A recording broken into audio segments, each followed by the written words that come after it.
All right, welcome back. If you've been browsing through the internet lately, you'll find many websites devoted to online trading, but you must be extremely careful before investing in an opportunity you discovered on the internet. That, according to our next guest, Jenice Malecki, says there are many fraudulent deals out there. Good afternoon, Jenice. Good afternoon. Is it really prevalent, internet scams? I mean, is it going on a lot? Yes, there have been an increased number of enforcement actions by the SEC, the New York Stock Exchange, and NASD relating to online investment fraud. One of the problems is with promoters and alias stockbrokers getting on the net in chat rooms and bulletin boards and through spam email and talking up a stock and engaging in some high-pressure sales tactics disguised as average investors talking to one another. And a lot of alleged inside information is being passed on that is really intended to manipulate the market. That's not really good information, necessarily. No, not necessarily. One of the things that an investor should do if an investor is in a chat room or sees something on a bulletin board is to print out that information, check the URL, find out the source of the information, ask the person in the chat room, you know, who they are and if they're being compensated by the company in order to talk about and tout the stock. Certainly, any information should be verified and can be verified through the company press releases or the SEC's EDGAR online service in which financial reporting is made for certain companies. If you cannot verify the information, you should not rely upon it.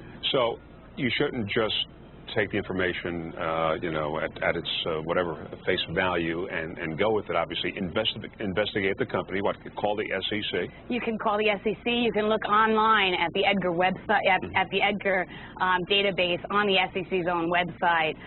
There's a lot of tips on the SEC's website. Also, the North American Securities Administrators Association has a wonderful website which a lot of the information can be verified and sales practices can be monitored through reading and learning about online communications.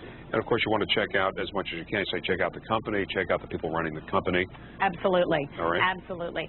You should be skeptical of anything you read online. You should really look at it as something that needs to be verified, and you should not take it at face value in any way.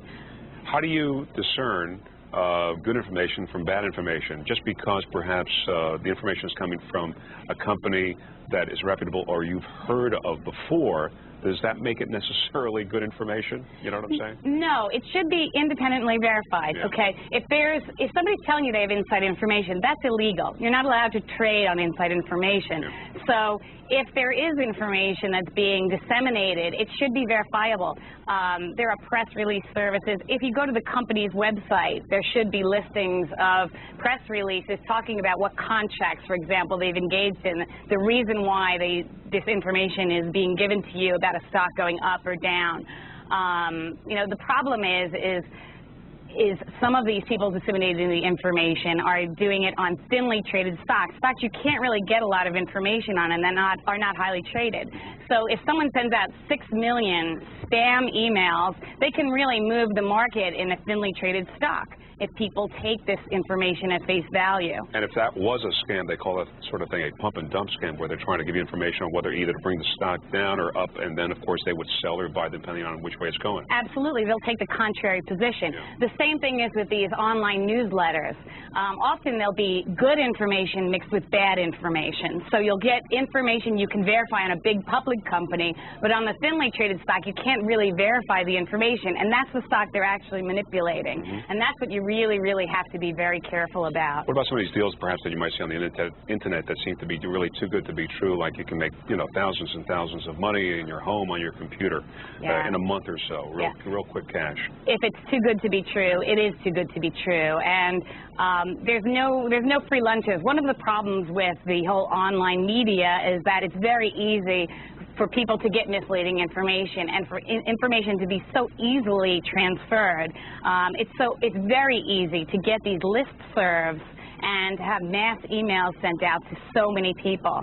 And that's really one of the major problems. Another key phrase to look out for when you're looking at a possible scam going on the internet is risk-free, right? Nothing is risk-free. Absolutely nothing is risk-free, especially not on a thinly traded stock. And that's where most of the manipulation occurs.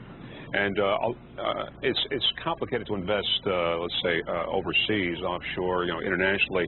And there are a lot of these offshore schemes going on, right? Scam artists are really looking to get your money offshore. The United States is the most highly regulated securities nation in the world. If your money gets to another country, you may not be able to get it back, and the laws in the foreign country may not protect you.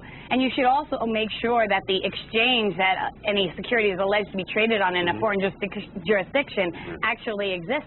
It may not actually exist. Okay. But scam artists are certainly trying to get your money far away from the United States. Bottom line, check out the company, make your own independent investigation. Absolutely. Jenice, Malecki, thank you very much for talking about internet scams. Stay with us, more top business stories ahead.